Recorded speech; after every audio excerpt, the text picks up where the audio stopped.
네, 안녕하세요. 리테라이드입니다. 자, 오늘은 2025학년도 고려대학교 서울 캠퍼스 이제 입시 결과를 좀 살펴보도록 하겠습니다. 이제 그 대부분의 학교가 어느 정도 뭐 이제 기본적으로 입시 결과들이 좀 나오긴 했는데 그 제가 이제 앞선 다른 학교들 영상에서도 이제 말씀드렸지만 이제 학교가 자체적으로 공개하는 내용들 그리고 대기업에 제공하는 이 내용들이 뭐 약간 이제 기준점이 좀 다를 수는 있기 때문에 입결에 약간 좀 편차가 발생을 할 수는 있는데 올해 같은 경우는 좀 유독 네, 그 편차가 좀 제가 봤을 때는 좀 편차가 좀 있는 것 같고 그리고 이제 기준 자체도 이제 학교들마다 뭐 컷 점수를 이제 그 발표를 하죠. 여기서처럼 우리 지금 보시는 것처럼 뭐 50% 컷, 70% 컷. 근데 이제 또 작년 같은 경우에 대기업에 제공된 자료는 70%컷 평균 자료를 주로 이제 좀 제시를 해서 약간의 이제 좀 편차가 있었는데 고대 같은 경우에도 올해 이제 입학 설명회에서 이제 했었던 이제 공개했었던 결과들과 그다음에 대기업에서 공개했던 결과가 약간 점수 같은 경우를 보면 같은 70% 컷이라고 해도 약간 좀 차이가 좀 있는 것 같습니다. 그래서 뭐 기준점 자체가 일단 컷 평균인지 아니면 컷 자료만 그냥 제시를 한 건지 이 부분까지 지금 제가 디테일하게 다 확인할 수는 없는데 참고적으로 지금 제가 여러분들하고 같이 볼 자료는 대기업에 제공되어 있는 자료를 기준으로 하겠습니다. 그러니까 출처는 대교역 대학 어디가라고 하는 사이트에 공개된 자료를 제가 이제 임의적으로 이제 재편집을 했고 이걸 편집하면서도 조금 시간이 좀 걸렸던 게 이 학교에서 공개했었던 설명의 자료하고 약간 좀 차이가 좀 있어서 요 내용들을 이제 어떻게 이제 보정을 해야 될지 사실 이제 뭐 제가 이걸 보정해야 될 그런 이제 정확한 데이터가 사실은 없기 때문에 일단 좀 고민을 하다가 그냥 우린 출처가 그냥 대기업에 있는 자료를 기준점으로 해서 먼저 좀 제시를 해보고요. 물론 이제 그 편차 자체가 매우 크진 않습니다. 매우 크진 않지만 그래도 이제 워낙 그 상위권 대학교이기 때문에 그 약간의 편차가 소수점의 점수 차이가 그래도 또 합격의 당락을 또 좌우할 수 있기 때문에 그 부분들에서 어떻게 공개하는 게 좋을까 이제 좀 저도 좀 고민을 했었는데 어쨌든 그냥 뭐 일단 대기업에 이제 나와 있는 자료들을 토대로 해서 이제 끌고 가되 이제 최소한 여기 70%컷 같은 경우에 학교 측에서 공개한 자료와 대기업에 지금 현재 공개되어 있는 자료에 약간의 편차가 좀 있다라고 한다면 이제 70% 컷이니까 80%, 90%, 그 다음에 마지막 문 닫고 이제 들어왔던 이제 이제 마지막으로 합격한 학생들의 점수까지 감안한다면 최소한 이제 대기업에 공개된 자료만으로도 일단 이제 지원선을 대략적으로 좀 파악할 수 있을 것 같습니다. 그리고 이제 그 대기업에 공개된 자료를 지금 이제 같이 살펴보는 이유는 대기업에 현재 공개된 자료에는 50% 컷과 70% 컷이 지금 동시에 공개되어 있는데 제가 기억하기로 학교 설명회에서 설명했을 때는 50% 컷이 아니라 70% 컷만 공개를 했었던 그런 기억이 좀 있어서 일단 이제 두 개의 자료를 이제 같이 비교해 볼 수 있는 네, 그런 자료가 지금 대기업계 이제 좀 더 나은 것 같아서 대기업 자료를 토대로 해서 같이 한번 좀 살펴보도록 하겠습니다. 어쨌든 이제 설명의 자료랑 조금 차이가 있을 수 있다. 요 점은 좀 감안해 주시고요. 근데 편차가 그렇게 아주 크진 않습니다. 아주 크진 않은데 약간의 좀 편차가 있는데 그건 아마 기준점의 차이일 수도 있는 거니까 네, 그 부분 조금 감안해서 좀 설명을 좀 들어주시면 될 것 같고요. 전반적으로 올해 고대 같은 경우에 좀 변화 사항도 좀 있어서 그 내용들도 같이 하나하나 좀 짚어가면서 설명드리도록 하겠습니다. 네. 이 뭐 데이터가 좀 다르다 보니까 서론이 좀 길었는데요. 그러면 이제 지금부터 바로 수시 입결부터 좀 살펴보도록 하겠습니다. 올해 전반적으로 요 부분들은 좀 미리 좀 말씀을 드리고 가면 나중에 이제 전형별로 설명할 때 조금 설명에 대한 비중들을 좀 줄일 수 있을 것 같은데 뭐 이미 수시 요강은 학교에 공개되어 있는 상태고요. 그 내용들 한번 보셔서 아시겠지만 올해 그 고려대학교 이제 수시 전형에서 가장 중요한 변화라고 생각되는 부분들 하나를 좀 미리 좀 말씀을 드리자면 제가 생각했을 때는 어쨌든 수능 최저 학력 기준이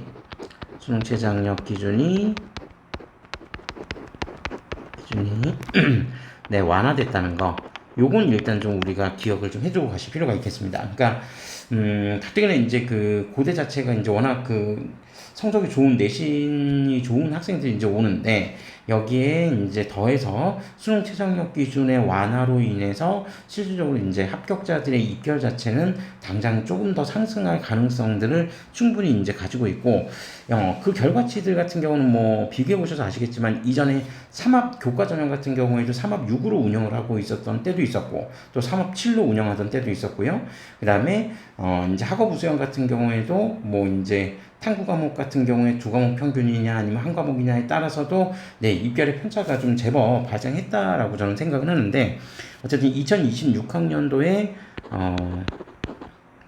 가장 큰 변화 중에 하나는 제 기준에서는 일단 수능 최저학력 기준이 완화가 됐다라고 하는 부분들이 일단 이제 좀 가장 큰 변화 중에 하나라고 볼 수 있을 것 같습니다. 그러니까 오히려 내신 성적이 굉장히 좋은데 수능에 조금 약했던 학생들에게는 나름대로 희소식이 될 수 있을 것 같고 그 다음에 이제 지원하기에 좀 애매한 성적대들 같은 경우 그러니까 합격에 거의 끝자락에 걸려 있거나 한 7, 80%컷 정도 선에 걸쳐져 있는 학생들 같은 경우는 당장 이제 지원을 해야 될지 말아야 될지에 대한 고민을 좀 해봐야 될 수 있는 그런 변수가 되지 않을까 그렇게 생각해 봅니다.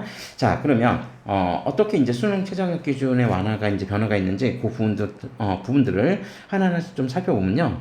자, 우선 수시 교과 전형 같은 경우에 그러니까 학생부 교과 전형이죠. 우리가 이제 곧 살펴볼 내용인데 학생부 교과 학교 추천 전형 같은 경우에 기본적으로 지금까지는 이제 국수 영탐 중에서 3합 7등급을 이제 맞아야 되는데 그때 탐구 기준이 두 과목 평균이었거든요. 근데 학생부 교과 같은 경우에 탐구 과목이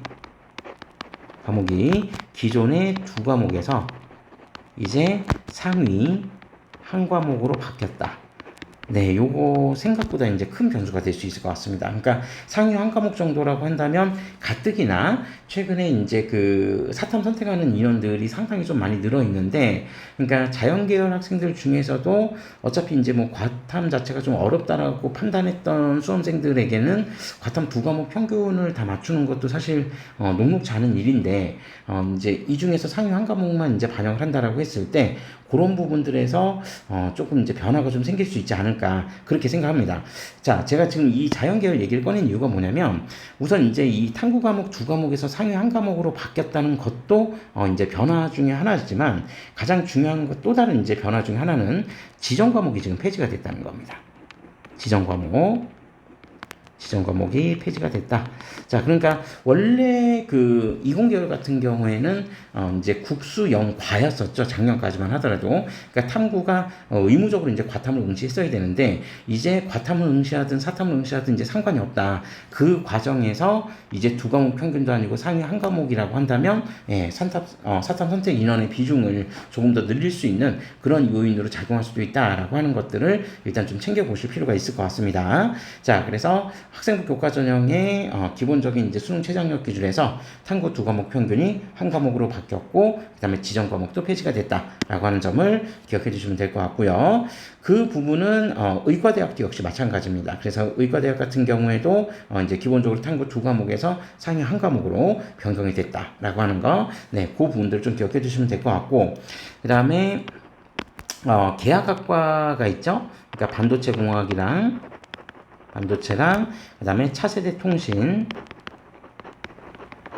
통신공학, 그 다음에 스마트 모빌리티 와 같은 이 계약학과 같은 경우에도 기본적으로 이 그 전형들이 학업 우수형, 그러니까 학종이죠. 학업 우수형에서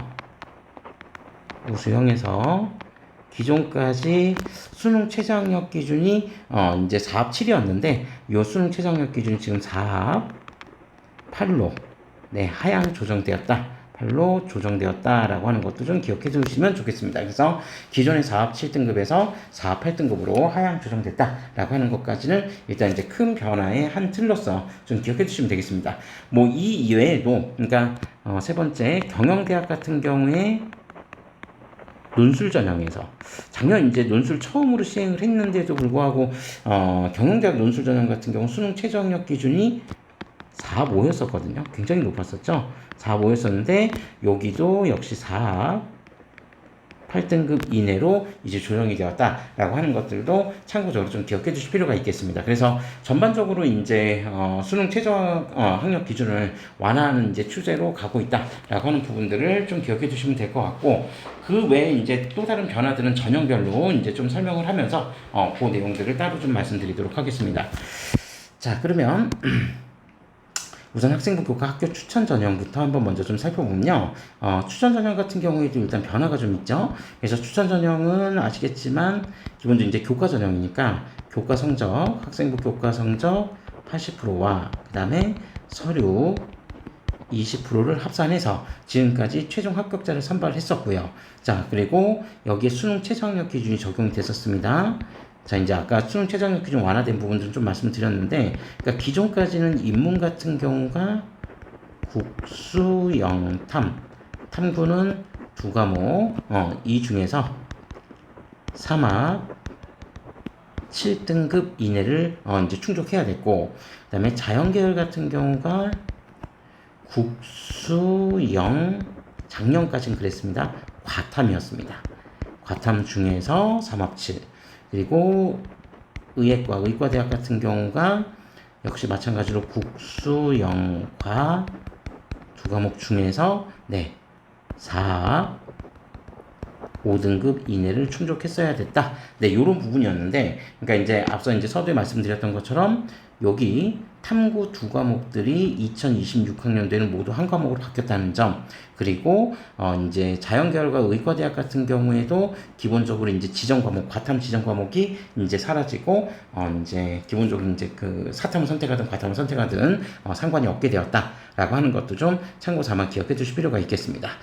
자, 그런 부분들이 이제 좀 변화가 있고요. 그 다음에 또 하나의 변화를 하나 좀 더 말씀을 드리자면 2026학년도 올해죠. 자, 교과 이제 선발 방식이 교과 90에 서류 10%로 이제 바뀌면서 아무래도 이제 그 서류에서는 특히나 이제 연계교과 이수에 대한 부분들, 그 다음에 이제 세특 관련된 부분들에서 조금 부담을 느꼈던 학생들에게는 이제 성적 자체만 좀 주로 관리를 했던 친구들에게는 좀 더 희소식이 되지 않을까 그렇게 생각을 합니다. 그러니까 생기부 관리 별로 안 돼 있고 성적은 되게 좋고 그 다음에 수능 최저 학력 기준은 조금 뜨뜻미지근하고 그런 학생들에게는 오히려 올해 이제 이런 변화된 부분들이 적지 않은 이제 도움이 될 수 있을 것 같다.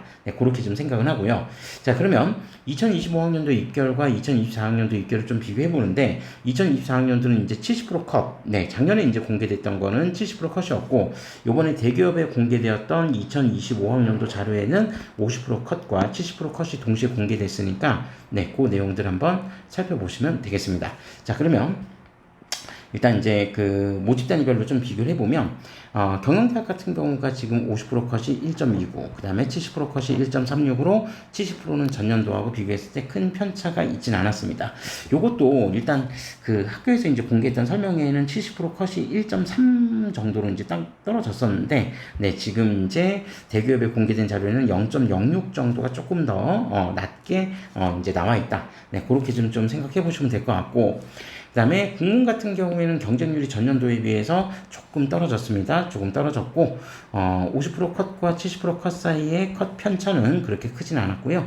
그 다음에 1.47 전년도하고 비교했을 때 70% 컷은 소폭 하락하긴 했으나 그렇게 이제 크게 많이 떨어진 건 아니다. 왜냐하면 어차피 서류 20%가 영향력이 분명히 있기 때문에 그 부분들도 충분히 감안할 수 있어야 된다. 그렇게 좀 말씀드리고요. 그 다음에 철학과 같은 경우가 지금 1.48에서 1.55까지 형성이 되어 있었고 이전 연도 1.50에 비해서는 70% 컷은 조금 더 소폭 하락했다. 그렇게 좀 보시면 되겠습니다. 그리고 참 요거 하기 전에 제가 참 그 말씀부터 좀 먼저 드릴게요. 그러니까 요거는 이제 그 설명회 때 이제 나왔던 내용들 중에 하나는 이제 뭐였었냐면 그 부분을 좀 먼저 말씀드려야 되겠네요.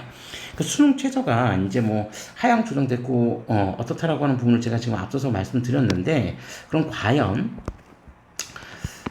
이 고려대학교의 수능 최저 충족률은 몇 %가 될까? 요거를 이제 고려대학교가 매년 공개를 하고 있거든요. 그래서 수능 최저 충족률을 한번 좀 비교를 해보면 평균적으로 봤을 때 2024학년도 전체 모집 단위의 평균치가 대략 한 57%였었습니다. 그러니까 3합7 정도를 충족했던 학생들이 57%였는데 2025학년도 같은 경우는 61.3%로 네, 충족률 자체는 전년도에 비해서 더 올랐다, 상승했다. 네, 일단 그렇게 보시면 될 것 같습니다. 요게 이제 좀 특징적인 내용이고, 그 다음에 이제 뭐 인문하고 자연계열도 기본적으로 이제 좀 편차는 있는데, 인문 쪽 같은 경우에 충족률은 대략 한 67.7%의 충족률을 보여줬고요. 그 다음에 자연계열 같은 경우가 57.9%의 충족률을 보여줬습니다. 이 중에서 이제 충족률이 가장 높고 낮은 학부를 한번 좀 따져보면 자연계열 같은 경우에 충족률이 가장 높았던 모집 단위는 정보대학이 가장 높았었고, 그 다음에 가장 낮았던 곳은 뭐 짐작하시겠지만 당연히 의과대학이 가장 낮았다. 네, 그게 이제 좀 특징이다라고 좀 살펴보시면 될 것 같고요. 그 다음에 인문 쪽 같은 경우에 전체 모집 단위들 중, 단과대학들 중에서 가장 높은 충족률을 보여줬던 곳은 미디어대학이 가장 높은 충족률을 보여줬고, 상대적으로 이제 가장 낮은 충족률을 보여줬던 곳은 식품자원경제학과가 이제 가장 낮은 충족률을 보여주었다라고 하는 것도 일단 참고적으로 좀 기억해 두시면 되겠습니다. 그래서 미디어대학 같은 경우에 충족률은 평균 잡아 79.4%, 그 다음에 생명과학대학 식품자원경제학과가 56.7%, 네, 그 정도가 이제 충족률로 나타났고요. 그 다음에 자연계열 같은 경우에 정보대학 같은 경우가 69.3%로 가장 높았고, 의과대학이 27.2%로 가장 낮게 형성이 되었다라고 하는 거를 참고적으로 좀 기억해 주시면 되겠습니다. 자, 그런 부분도 이제 수능 최저 충족률이 실제로 이제 어느 정도 영향을 끼칠지에 대한 부분들도 충분히 감안하셔야 되는데, 워낙 이제 높은 성적대 학생들이 지원하기 때문에 네, 요 정도 충족률이면 결코 낮은 충족률이 아니다라고 하는 거를 네, 이제 대략적으로 확인해 보실 수 있습니다. 그러니까 이제 정말 우연찮게 낮은 성적대로 합격을 기대하는 거는 사실 이렇게 경우의 수로 따져봤을 때 그렇게 쉬운 일은 아니다. 그렇게 좀 생각해 보시면 될 것 같고, 그래서 50%, 70% 컷을 잘 확인해 보시는 게 중요하다. 네, 이 부분들을 먼저 좀 말씀드릴 수 있을 것 같습니다. 자, 그리고 다시 이어서 한국사학과가 지금 1.54, 1.5 전년도에 비해서 소폭 하락하는 그런 모습들을 좀 보여줬고요. 그 다음에 사학과 같은 경우는 1.54, 1.5로 역시 뭐 비슷했습니다. 네, 그리고 전년도 1.62보다는 오히려 여기는 조금 더 상승했다. 그래서 지금 이제 경영대학은 이제 뭐 독자적인 단과대학이니까 대략적으로 뭐 성적대가 지금 1.2, 1.3 정도 내외에서 네, 이제 입결이 형성되었다라고 한다면, 물론 이제 환산 내신일 겁니다. 환산 내신이고, 그 다음에 인문 쪽 같은 경우에 모집 단위, 그러니까 어문 계열을 제외한 나머지 인문 쪽 지금 모집 단위들 같은 경우는 대략 한 1.5등급 내외선에서 지금 형성이 되었다. 물론 이제 어문 계열 쪽은 또 밑에 나와 있으니까 그때 가서 다시 살펴보고요. 그 다음에 사회학과가 지금 1.44, 1.47로 네, 인문 쪽 평균보다는 조금 더 높게 형성돼 있다. 그럼에도 불구하고 전년도에 비해서는 조금 하락한 그런 결과치가 좀 나타났고요. 그 다음에 네, 이제 어문계열이 이제 상당히 이제 그 학과들이 좀 많은데, 대체적으로 이제 평균치를 한번 보시면 아시겠지만 언어 계열 같은 경우에 지금 대략적인 평균이 언어 학과를 제외하면 거의 대부분 다 1.6 정도 내외선에서, 물론 영문학과는 한 1.5 정도 됐지만 나머지 학과들은 대략 1.6에서 1.65 정도 요 사이에서 50%하고 70%컷 정도가 형성이 되었다. 이 중에서는 어쨌든 상대적으로 어문 계열 쪽에서는 조금 높았던 학과가 언어학과, 그 다음에 영어 영문학과가 좀 높았고요. 전년도 같은 경우에 영문학과 70% 컷이 1.46이었고 언어학과가 1.64였는데 언어학과 같은 경우는 오히려 이제 더 상승을 했고 영문학과는 조금 하락했습니다. 그런데 이제 나머지 이제 그 외국어 계열 같은 경우는 한번 비교해 보시면 아시겠지만 전년도하고 편차가 거의 그렇게 크지 않게 발생을 했습니다. 서류 20% 반영한다는 점을 감안하더라도 대략 평균 잡아 한 1.6 정도 내외선, 네, 그 정도를 잡으면은 일단 지원이 가능하다. 이렇게 좀 생각해 보시면 될 것 같고요. 자, 그 다음에 생명과학부. 자, 이제 생명과학부 같은 경우는 1.16, 1.30, 전년도 1.37보다 점수가 더 올라갔습니다. 네, 워낙 이제 뭐 선호도가 높은 학과니까요. 그 다음에 생명공학부도 1.25, 1.27로 전년도 1.33보다 더 상승했고, 그 다음에 식품공학과도 지금 1.4 정도를 네, 전년도하고 비슷하게 유지했습니다. 환경생태도 역시 마찬가지로 1.4 정도 됐는데 환경생태는 전년도에 비해서 점수대가 더 올랐고요. 그 다음에 식품자원경제학과가 이제 1.52, 1.5. 그러니까 우리 앞서 이제 말씀드렸지만 인문 쪽 전체 평균 수능 최저 충족률 평균치를 보면 식품자원경제학과가 평균치가 이제 좀 가장 낮게 형성이 된 학과였었다. 네, 그런 부분들이 아마 당장 입결에도 조금 영향을 주지 않았나 그렇게 생각해 보고요. 자, 그 다음에 정치외교학과가 1.3 정도, 네, 전년도에 비해서 소폭 하락했습니다. 그래서 1.34 정도, 34에서 39 정도, 네, 그 정도가 이제 형성됐고요. 그 다음에 경제학과가 1.47에서 1.52로 역시 전년도에 비해서 조금 더 하락은 했습니다. 자, 그러니까 이제, 학과들마다 이제 좀 편차는 있지만, 자연 쪽 같은 경우에는 대체적으로 지금 1.5 이내 쪽, 그러니까 1.4 정도 내외에서는 평균치로 만들어진 것 같고, 다만 이제 선호도가 높은 생명과학 계열 쪽은 네, 1.2에서 1.3 정도가 평균치였던 것 같다. 네, 그 정도로 생각하시면 될 것 같습니다. 자, 그리고 통계학과도 1.48, 1.49로 전년도에 비해서 상승했습니다. 행정학과 1.33에서 1.35. 자, 전년도에 비해서 행정학과 조금 또 상승을 했네요. 그러니까 오히려 정외과가 조금 떨어지고, 인문 쪽에서는 행정학과가 좀 더 높아졌다. 네, 그렇게 보시면 될 것 같고. 자, 그 다음에 자연과학대학 같은 경우에 수학, 물리, 화학이, 네, 대략적으로 보면 물리학과가 조금 낮긴 한데, 물리학과를 제외하면, 아까 이제 우리 과학부까지 포함을 했을 때 대략 한 1.3등급 내외 선이 네, 자연과학대학 그냥 평균치라고 보시면 될 것 같습니다. 네, 그래서 뭐 이제 물리학과가 조금 벌어지긴 했네요. 전년도에도 물리학과가 상대적으로 조금 낮긴 했는데 올해 같은 경우에도 전년도하고 뭐 이렇게 크게 편차가 있지는 않았다. 네, 그렇게 좀 보이고, 그 다음에 지구환경과학과가 1.48, 1.49로 전년도에 비해서 더 상승했습니다. 그 다음에 네, 가장 선호도가 높은 학과 중에 하나죠. 화공생명은 1.24, 1.28로 편차 거의 없이 전년도에 비해서 상승했습니다. 그리고 신소재공학부는 전년도하고 좀 비슷했고요. 자, 그래서 자연 쪽 같은 경우는 지금 이제 보시면 아시겠지만 자연 쪽은 일단 선호도가 상당히 높은 학과들, 그러니까 선호도가 높은 학과들이라고 한다면 일단 기본적으로 생명화학 쪽이 될 텐데 이런 학과들 같은 경우는 1.25에서 한 1.30 정도 요 사이대가 지금 이제 형성된 것 같고요.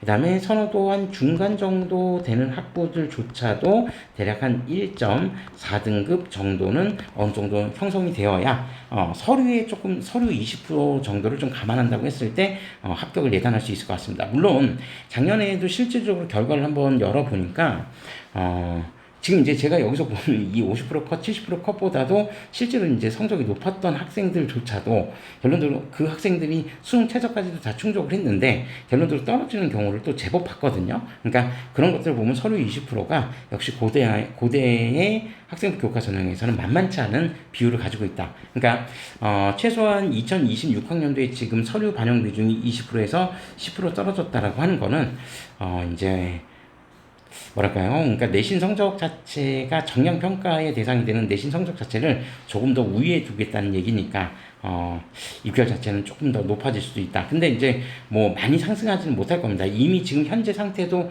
생각보다 입결 자체가 이렇게 낮은 건 아니기 때문에 여기서 이제 더 높아진다라고 하면은 입결이 이제 극단적으로 더 높아진다라고 하면 그때는 학생들이 서울대든 연세대든 고려대든 이 세 개 학교를 놓고 고민을 할 가능성이 좀 크기 때문에 그 부분들까지 막 극단적으로 높아지지는 않겠지만 당장 조금은 변화가 생길 수는 있을 것 같긴 합니다. 자, 그런 부분들도 한번 좀 잘 살펴보셔야 될 것 같고요.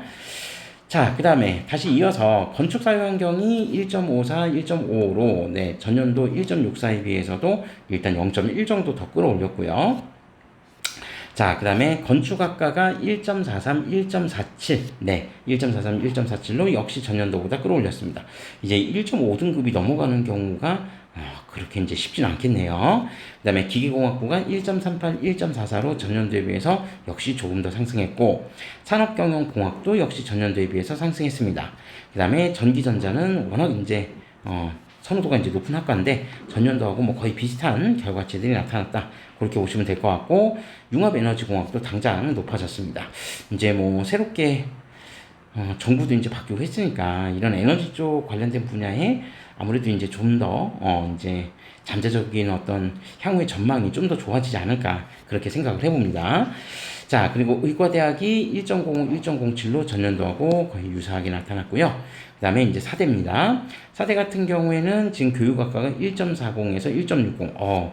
여기 교육학과 같은 경우는 지금 편차가 좀 크게 나타났네요. 50%하고 70% 사이에 0.2 정도의 편차가 났다면 상대적으로 좀 크게 나타난 거고, 전년도 지금 1.26에 비해서, 네, 분명히 하락했습니다. 하락했고, 그러니까 요 부분들 같은 경우에, 그 입결 자체가 이제 좀 하락했던 부분들이 어떤 이제 결과치들 때문에 그럴지는 잘 모르겠지만, 뭐, 일단 평균적으로 사대 자체가 지금 수능 최저 충족률 63.2%였거든요. 63.2%인데, 뭐, 그 중에서 이제 그게 사범대 평균이니까, 인문 쪽 평균이니까, 교육학과 딱히 뭐 몇 프로라고 정확하게 예단할 수는 없겠지만, 기본적으로, 전년도보다 좀 수능 최저 충족률이 좀 떨어졌던 거 아닌가. 네, 그렇게 한번 짐작해 볼 수 있을 것 같습니다. 물론 경쟁률의 하락도 일정 정도 조금 영향을 줄 수는 있었을 것 같은데 그보다는 아마도 수능 최저 충족률이나 아니면 서류 20%의 영향이라는 건데 어쨌든 좀 편차가 좀 크게 나타난 것 같습니다. 거의 대부분 다 50%, 70% 컷이 다른 모집 단위들이 0.1 정도 내에서 왔다 갔다 했었는데 좀 낮아진 것 같고요. 국어교육과 같은 경우도 1.43, 1.61로 네, 편차가 좀 제법 크게 나타났죠. 전년도 1.33에 비해서 전반적으로 좀 하락했고요. 영어교육과 1.36에서 1.40. 네, 요 정도 편차면은 네, 그냥 어느 정도 그냥 좀 맞아 떨어지는 것 같고요. 전년도에 비해서는 어쨌든 하락했습니다. 그리고 지리교육과가 1.65, 1.67 전년도에 비해서 역시 성적 하락했고요. 그 다음에 역사교육과가 1.49에서 1.51로 전년도 1.35에 비해서 하락했습니다. 가정교육과는 비슷했고요. 그 다음에 수학교육과가 1.34, 1.37로 역시 전년도하고 비슷했습니다. 그러니까 지금 전반적으로 보면 인문 쪽 사범대학 같은 경우, 인문 쪽에 연계되어 있는 사범대학 같은 경우의 특성이 전년도에 비해서 좀 입결이 떨어졌다. 그렇다면, 어쨌든 이제, 제가 생각했을 때는 여전히 수시 전형에서는 사대에 대한 선호도가 높은 편이라고 판단을 하기 때문에, 인문 쪽 사범대학이 2020, 4학년도하고 비교했을 때 성적이 좀 낮아진 걸 보면, 2025학년도 좀 낮아진 걸 보면, 당장 이제 2026학년도에는 상승 가능성은 좀 더 있다. 물론 외적인 요인에서도 뒷받침되는 건 많죠. 그래서 수능 최저학력 기준 완화되었다는 점, 그 다음에 서류 평가 비중이 조금 더 감소했다는 점, 특히 교육계열, 그러니까 사대나 이제 뭐 초등교육 같이 교육 쪽 계열 같은 경우 워낙 이제 생기부의 비중이 다른 모집 단위들보다 좀 더 크게 나타나기 때문에 그런 부분들을 좀 감안한다면 서류 평가 반영 비중이 좀 낮아졌다는 점, 그 다음에 수능 최저학력 기준 완화됐다는 점, 상대적으로 교과 성적 반영 비중은 높아졌다는 점. 그러면 인문쪽 사범대학은 네, 제가 봤을 때 확률적으로는 한 90% 이상 성적이 입결이 상승할 것 같습니다. 그래서 1.3 정도 그 정도 내외에서는 좀 잡아야 되지 않을까. 네, 한번 조심스럽게 생각해 보고요. 자, 그 다음에 간호대학이 1.43, 1.49로 전년도하고 비슷했습니다. 그 다음에 컴퓨터 1.25, 1.26으로 역시 비슷했고요. 그 다음에 데이터과학은 1.38, 1.49로 전년도에 비해서 소폭 상승했습니다. 자, 신설 모집했었던 인공지능학과도 지금 데이터과학과랑 거의 비슷하게 나타났고요. 그 다음에 국제학부가 1.49, 1.56으로 전년도에 비해서 조금 더 상승은 했습니다. 자, 그리고 미디어학부가 1.16, 1.31로 네, 전년도 1.44에 비해서 상승했고요. 그 다음에 바이오의공학부 1.40에서 1.41, 바이오 시스템 의과학부가 1.24에서 1.28, 뭐 엄청 높죠? 근데 사실 또 따져보면 전년도 거의 비슷합니다. 그리고 보건환경융합도 네, 1.3대까지 올라왔네요.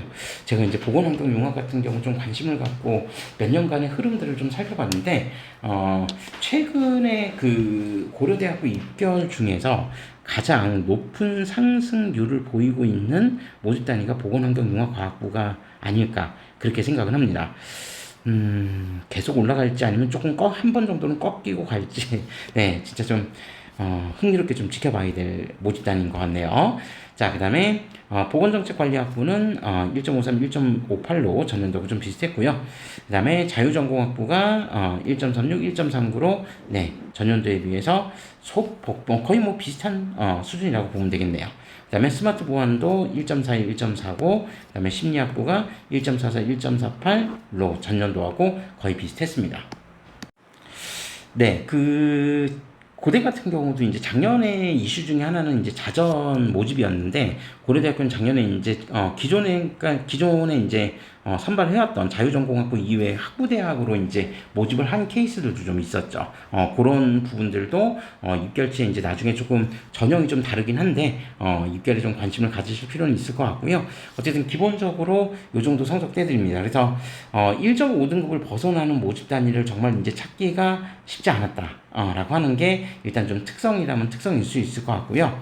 그 다음에 특히 이제 그 편차가 좀 크게 나타났던 인문 쪽 사범대학 같은 경우는 올해 좀 지원하실 때 신중하게 판단하고 지원하시는 게 좋겠다. 네, 요 말씀 드리면서 저희는 바로 이어서 학생부 종합전형 입결도 살펴보도록 하겠습니다. 자, 우선 이제 학생부 종합전형에서는 학업 우수형인데요.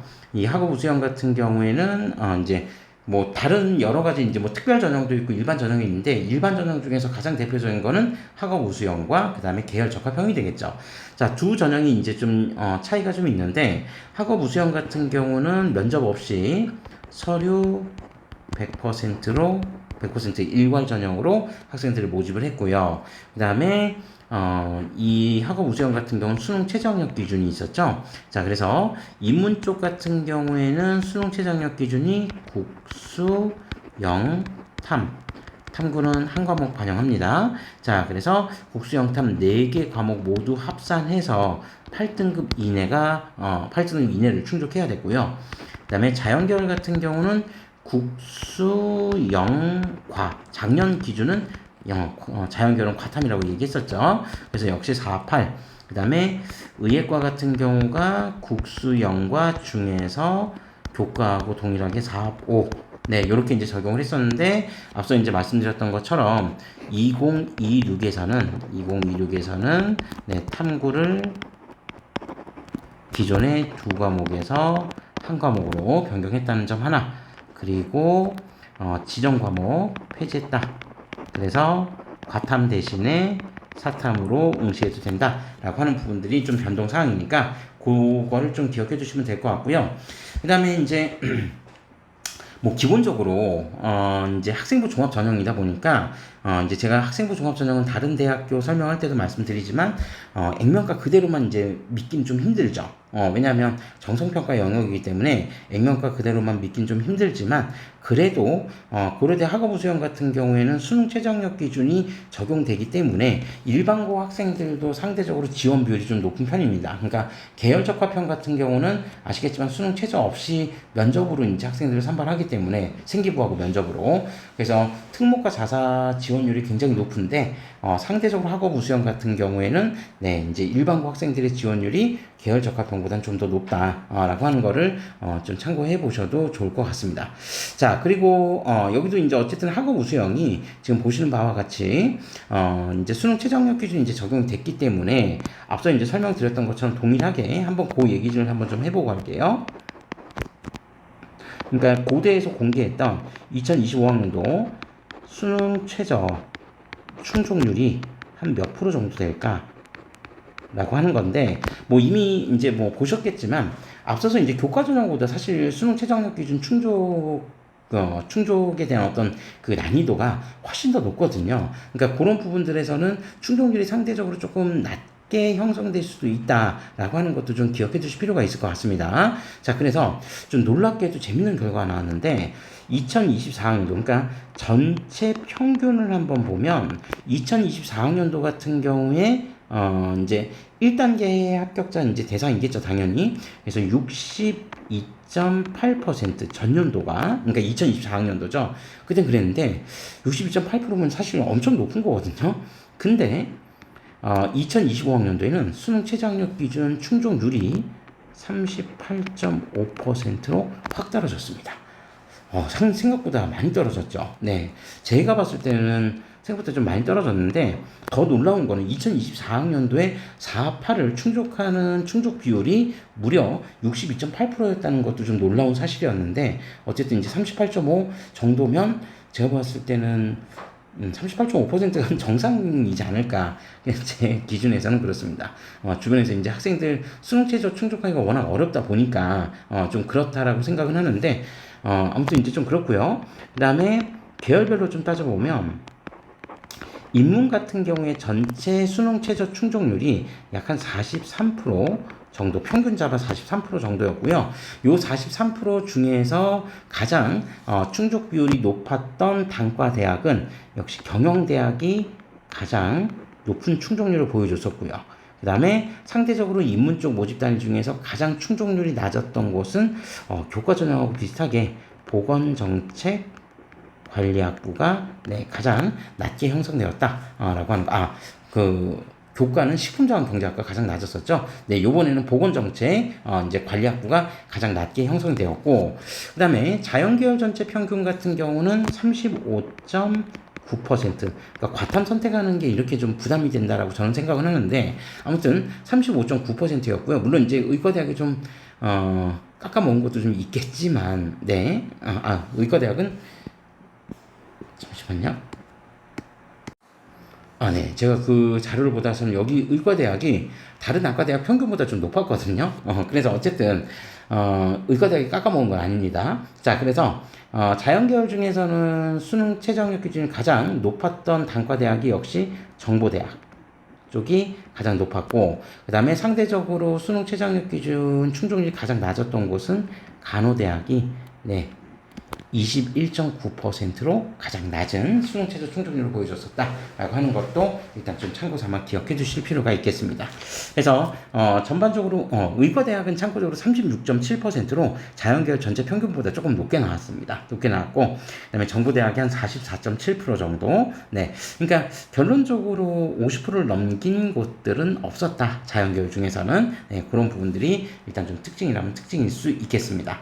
자, 그래서 여기 같은 경우에는 그냥 기본적으로 전체적인 이제 흐름들만 이제 전년도하고 좀 비교해서 좀 살펴보자면, 어떻게 이제 뭐 수능 최저 충족률이 좀 낮아지긴 했으나, 이게 이제 학생부 종합전형이다 보니 정성평가 영역이라는 걸 충분히 감안한다면, 이제 70%컷 정도만 좀 비교해 볼까요? 경영대학이 지금 전년도 2.3에서 2.54, 이 정도면 사실 편차는 크지 않다라고 보여지고요. 그 다음에 국문학과가 전년도 3.13에서 2.64로 더 올랐다라고 하는 부분. 그러니까 국문 같은 경우에 지금 이제 수능 최저 충족률 자체가 뭐 이제 정확하게 얼마인지는 모릅니다. 그러니까 이건 단과대학별로만 지금 공개가 된 건데, 지금 수능 최저 충족률이 전년도에 비해서 어쨌든 전반적으로 보면 조금 하락한 거는 분명한데, 오히려 성적이 올라갔다라는 거는 제가 볼 때 이 부분들은 단순히 수능 최저 충족률이 국문이 더 올라갔다라고 하기보다는 제가 봤을 때는 서류 평가에서 좀 더 우수한 학생들의 생기부들이 좀 많이 들어온 거 아닌가, 그렇게 생각해 볼 수 있을 것 같습니다. 자, 그리고 철학과가 2.07에서 2.31로 역시 전년도와 거의 비슷했고요. 그 다음에 한국사학과는 점수대를 더 끌어올려서 2.28까지, 사학과는 2.8에서 2.4, 사회학과가 2.42에서 1.93 정도까지 지금 끌어올렸습니다. 이 정도 수준이 되면은 4파를 맞추는 것도 사실 쉽지 않은데, 일반고 학생들 기준으로 따진다라고 한다면 대략 한 2점 초반 정도, 그 정도는 이제 형성이 돼야지, 그러니까 생기부 어느 정도 좀 갖춰진다라고 했을 때 1점 후반에서 2점 초반 정도, 상당히 이제 좀 부담스러운 생기부 관리와 내신 성적이라고 봐야겠죠. 거기다 수능 최저까지 이제 충족해야 되니까요. 자, 그리고 한문학과도 2.74에서 2.10으로, 그 다음에 어문계열 같은 경우에는 지금 뭐 제가 다른 학교 할 때도 늘 말씀드리지만, 어쨌든 국제고나 외고 학생들의 지원 비율이 상대적으로 높아요. 높고 그 학교 친구들 같은 경우가 수능 최저 충족률도 제법 높은 편이기 때문에 그런 점을 좀 감안해서 입결을 좀 살펴보셔야 된다. 요 말씀 좀 드리고요. 자, 그 다음에 생명과학은 1.9대까지, 네, 전년도에 비해서 떨어진 성적인데도 불구하고, 네, 성적대가 어쨌든 2점 안쪽으로 지금 들어와 있고요. 그 다음에 식품공학도 1.96, 자, 그 다음에 환경생태가 2.12로, 네, 전년도에 비해서 식품이나 환경생태 모두 상승했습니다. 심지어 식품자원경제학과도 상승했죠. 근데 뭐 이 정도면 사실 편차는 거의 없다라고 보는 게 맞고요. 그 다음에 정치외교가 2.04에서 2.38로 소폭 하락했습니다. 경제학과는 2.38에서 2.64로 소폭 하락했고요. 그 다음에 통계학과는 오히려 상승했고 행정학과도 전년도에 비해서 상승을 했습니다. 그래서 대략적으로 보면 역시 인문 쪽 같은 경우에 선호도가 높은 사회과학 계열 같은 경우, 정경학부 같은 경우는 기본적으로 한 2점 초반대, 1점 후반대 정도는 일반고 기준으로 좀 나와줘야 되는 거 아닐까 그렇게 생각하고요. 그 다음에 또 다른 자연과학대학인 수학, 물리, 화학 같은 경우도 거의 대부분 다 지금 2.0 정도 내외에서 형성이 됐던 것 같고 전년도에 비해서 화학과를 제외하면 나머지 모두 상승했습니다. 자, 그리고 지구환경과학과가 전년도하고 비슷했고요. 그 다음에 공과대학, 요번에 이제 신설이 되어서 단과대학 자유전공으로 이제 모집을 했던 모집단이죠. 그래서 2.03으로, 역시 높은, 이제 성적들을 보여주었다.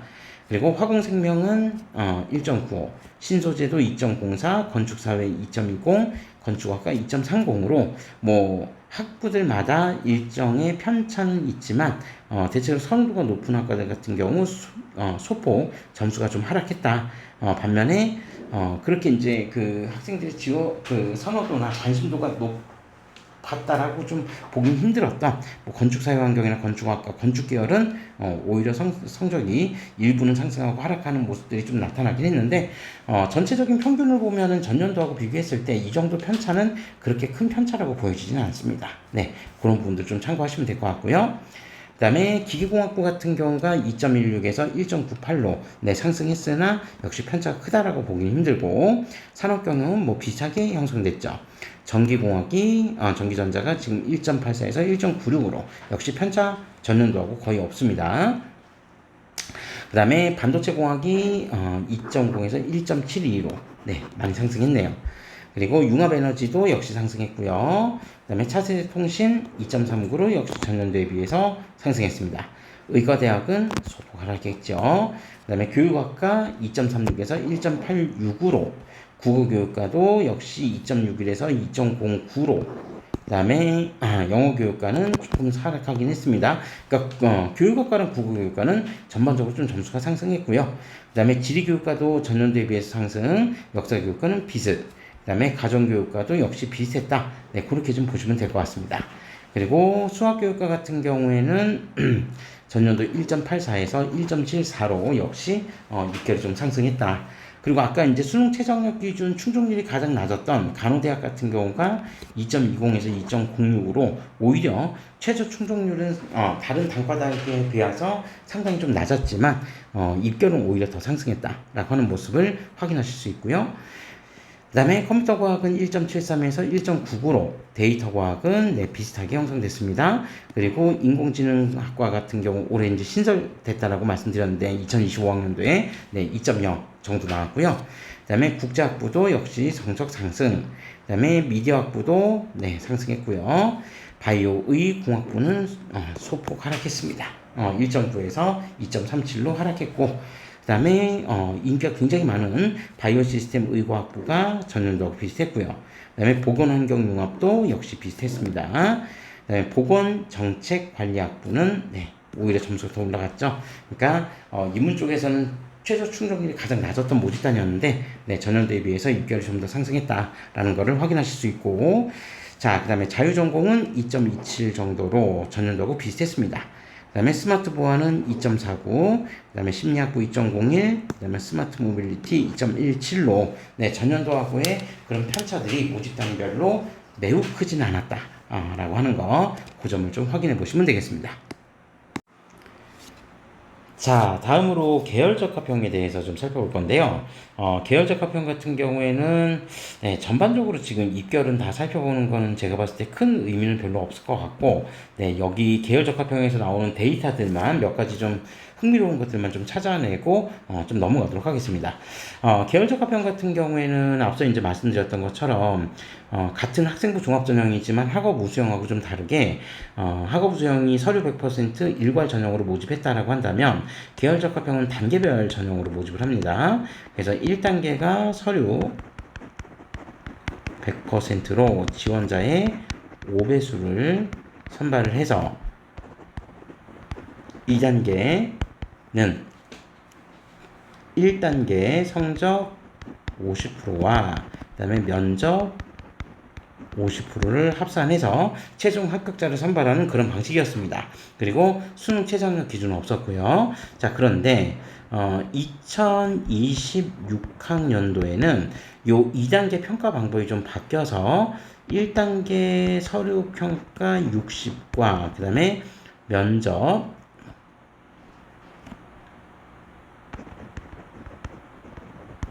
20%. 네. 면접이 40%. 네.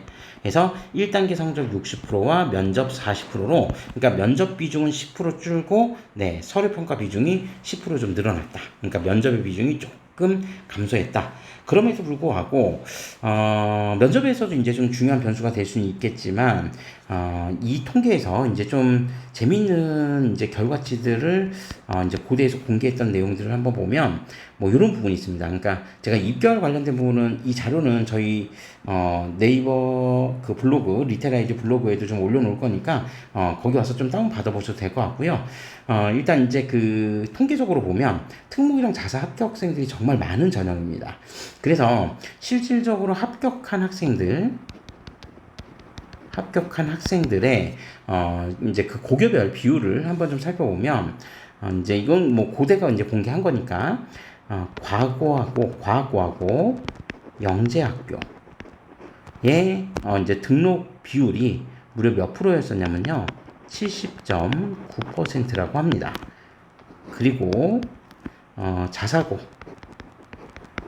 합격생들의 등록 비율은 17.3%. 네, 그 다음에 일반고 학생들의 등록 비율은 이건 이제 참, 네, 일반고 학생들의 등록 비율은 이렇게 얘기하니까 좀 어딘가 좀 이상한 부분이 있네요. 네, 일반고 학생들의 등록 비율은 잠시만요. 네, 11.6%. 이제 여기 보시면은, 왜 과고, 영재, 자사고, 일반고만 나오지? 라고 이렇게 좀, 궁금해 하실 수 있는데, 여기는 이제 합격 비율에서 지금 이제, 외고나 이제 국제고가 없잖아요. 요거는 자연계열 같은 경우에 등록 학생들의 출신 학교 비율이 요렇게 된다는 겁니다. 요렇게. 자, 그러면, 계열별로 이제 좀 나눠서 그럼 인문 쪽 같은 경우에는 과연 학교별로 지원했을 때 어느 정도의 합격률을 좀 보여줬었는지 인문 쪽 같은 경우를 비교해 보면 인문 쪽은 외고랑 국제고의 등록 비율이 69.6%. 자, 그 다음에 자사고 학생들의 등록 비율이 11.2%. 그 다음에 일반고 학생들의 등록 비율이 19.2% 정도였었습니다.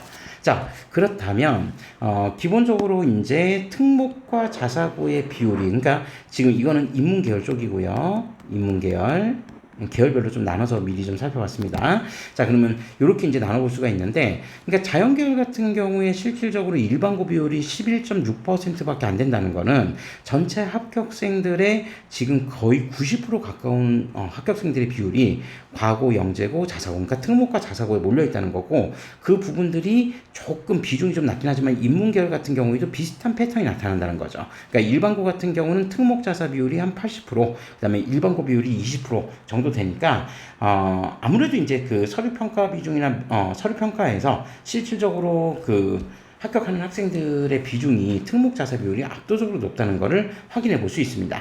그러니까 제가 이 부분들 따로 말씀드린 거는 올해 같은 경우 2026학년도 같은 경우 지금 1단계에서 이미 그 이제 평가 비중에서 뭐 1단계 같은 경우 서류 100%를 동일하게 뽑긴 하지만 기본적으로 2단계에서 1단계 성적 반영 비중 지금 60%까지 올라간다라고 하면 아무래도 일반고 학생들이 특목이나 자사고 학생들보다 이제 생기부 관리에서 좀 더 유리하다라고는 이렇게 평균적으로 말씀드리긴 좀 어렵기 때문에 그런 부분에서는 계열적합형은 여전히 특목 자사 학생들의 비율이 좀 높은 전형이다라고 하는 거를 살펴볼 수 있는 것 같습니다. 그래서 여기 입결 같은 경우는 이렇게 쭉 제가 지금 인문이랑 자연 쪽 뭐 섞어서 학교가 공개했던 자료들을 이렇게 쭉 나열하고 있는데 이 부분들을 한번 그냥 화면 잠깐 멈춤하시고 한번 좀 살펴보셔도 될 것 같고요.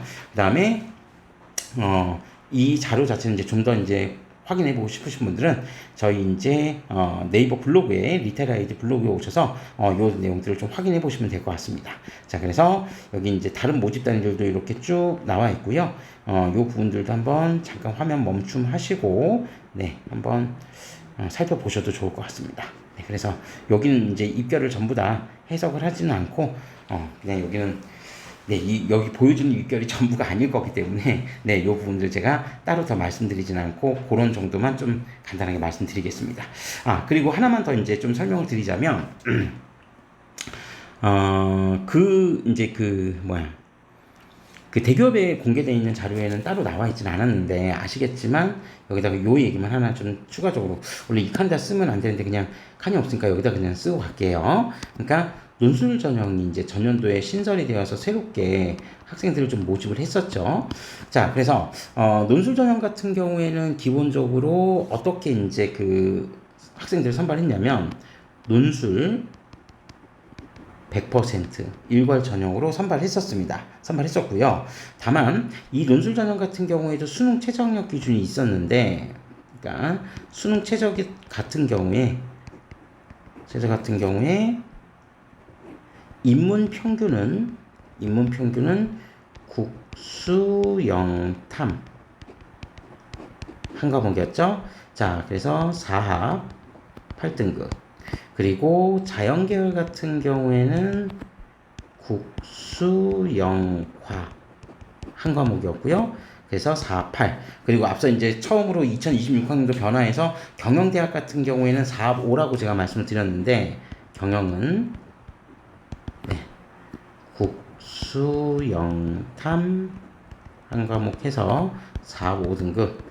네, 그렇게 이제 된다라고 말씀드렸었는데, 네, 이 부분에서 일단 좀 변화가 있는 거, 2026학년도에 좀 변화가 있는 거는, 자, 여기 지정 과목 폐지가 됐다는 거 말씀드렸죠. 그래서 탐구 쪽으로, 탐구에서는 사탐을 응시해도 된다. 요거 일단 기억해 주시고, 그 다음에 경영대학 같은 경우에도 지금 보시면 4합 5에서 4합 8등급으로 일단 하향 조정되었다라고 하는 것도 좀 기억해 주시면 좋을 것 같습니다. 자, 그래서 이제 수능 최저학력 기준이 워낙 이제 논술 전형에서는 사실 가장 높은 대학이었기 때문에 보통 이제 아시겠지만 논술 전형 같은 경우에 경쟁률 자체가 상당히 높잖아요. 경쟁률이 이제 대체적으로 좀 높은 편인데 실제로 이 논술 전형 이제 데이터 공개된 내용들을 한번 좀 보면 전체 경쟁률은 총 경쟁률은 평균 자반 64.88대 1이었었습니다. 64.88대 1이었고요. 그 다음에 이제 수능 최저 충족률 자체는 이제 51.7% 정도 됐다고 합니다. 51.7%. 근데 이제 뭐 거기에 뭐 결시생들이나 이런 학생들도 있었기 때문에 수능 최저 충족률과 그다음에 결시생 비율들까지 감안을 했을 때 재밌는 거는 실질 경쟁률은 네.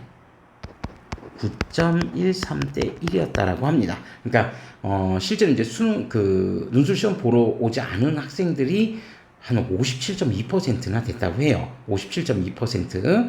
자, 근데 논술 응시한 친구들, 그러니까 이게 참 복잡하긴 한데, 그러니까 64.88대 1에서 실질적으로 이제 결시율 자체가 지금 거의 한 60% 가까이 됐었거든요. 그러니까 실제로 논술을 응시한 친구들은 결론적으로 뭐 64.88명이 아니라 결론적으로 한 30명 정도 되지 않았나. 25명에서 한 30명 정도, 60% 정도밖에 안 됐으니까.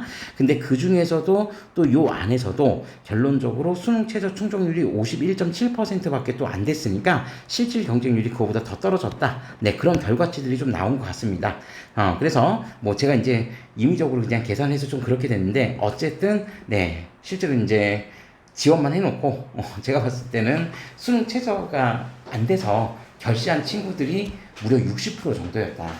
그런데 실제로 수능을 보러 온 친구들 안에서도 논술 응시자 중에서도 네, 결론적으로 실제로 논술 시험을 치른 학생들 중에서도 절반은 네, 수능 최저를 또 못 맞췄다는 거죠. 그만큼 이제 수능 최저 맞추기가 좀 어려웠던 그런 전형이 아닌가, 네, 그렇게 좀 생각은 해보고요. 그래서 이제 그 뭐 논술 응시율에 대한 부분들은 나중에 한번 그 대학 홈페이지나 이런 데를 통해서 한번 살펴보시면 될 것 같고, 이제 전반적으로 이제 충원율 자체도 뭐 그렇게 높지는 않게 나오긴 했었습니다. 높지는 않게 나오긴 했었고, 그 다음에 실제로 이제 총 합격한 인원들 같은 경우에 고교 유형별 보면 또 일반고 학생들이 많기는 해요. 그래서, 어쨌든 좀 그런 부분에서도 약간 좀 차이점이 있었다라고 하는 것들, 네, 좀 참고해 보시면 될 것 같습니다. 뭐, 논술 자체가 지금 뭐 내신 성적이 사실 그렇게 크게 중요하지 않았던 게 수능 최저 학력 기준도 워낙 높고 그다음에 논술 100% 전형이었기 때문에 교과 성적 자체는 학교에서 데이터를 공개하지는 않았습니다. 그래서 그건 뭐 공개한다고 해도 제가 봤을 때 큰 의미가 있다라고 보기는 어렵기 때문에 네, 그런 부분들에 좀 변화가 있다라고 하는 것만 참고해 주시면 되겠습니다. 네, 이 정도로 해서 일단 이제 수시 전형 관련된 부분들은 좀 마무리를 지으려고 합니다. 마무리를 짓고요. 이제 다른 전형들도 더 있는데 그 전형들은 네, 이제 뭐 일일이 다 설명드리기는 좀 어렵고 또 성적이 공개된 것도 있고 안 된 것도 있기 때문에 네, 그 부분들은 뭐 따로 다 말씀드리지는 않고 그 부분들은 좀 참고해서 직접 한번 자료를 좀 찾아보시는 것도 좋을 것 같고요. 그 다음에 하나만 더 이제 마지막 하나만 더 말씀드리자면 뭐 아시겠지만 이제 그 사이버 국방학과가 있잖아요. 사이버 국방학과 고려대에서 사이버 국방 약간 또 사이버 국방 전형이라고 해서 이제 독자적인 전형으로 뽑는 그런 케이스도 있는데 이 사이버 국방 전형 같은 경우에 이제 단계별 전형을 합니다. 그래서 1단계 같은 경우에는 서류 100%로 지원자의 5배수까지 선발을 하고 그 다음에 2단계에서는 1단계 성적 80%와 그 다음에 기타 이제 이게 군 계약학과이기 때문에 군사 관련된 계약학과이기 때문에 이제 군에서 보는 이제 면접이나 체력 검정 같은 게 좀 있는데 그거 20% 합산해서 이제 기존까지 학생들을 모집했었거든요. 그런데 요게 2026학년도에 좀 변화가 좀 있습니다. 평가 방법에서 1단계 성적 반영 비중이 60으로 그리고 면접이 새로 추가가 됐습니다. 20 그리고 기타 네 20 네, 요렇게 해서 기존에 이제 기타 20은 크게 변화가 없는데 1단계 성적 80이 1단계 성적 60과 면접 20%로 분할이 되었다는 점. 네, 그거를 일단 기억해 두시면 되겠습니다. 그리고 이제 뭐 나름대로 희소식이라면 희소식일 수도 있는데 이게 이제 전형 방법이고 그다음에 수능 최저가 있었거든요. 수능 최저가. 그래서 수능 최저 같은 경우가 여기가 국수영과 한 과목이었고요. 요거 4합 7등급을 7등급 이내를 충족해야 되는데 요게 2026학년도에는 폐지가 되었습니다. 따라서 사이버 국방 전형에 관심 있는 친구들, 수능 최저 때문에 조금 망설였던 지원자들은 한번 지원을 고려해 보시는 것도 좋겠다. 네, 요 정도 말씀드리면서 이제 수시 모집 결과는 네, 요 정도 리뷰를 요 정도로 마무리하도록 하겠습니다. 저희는 이제 정시 입결을 이제 다음 영상에서 별도로 정시 입결을 따로 살펴보도록 하겠습니다.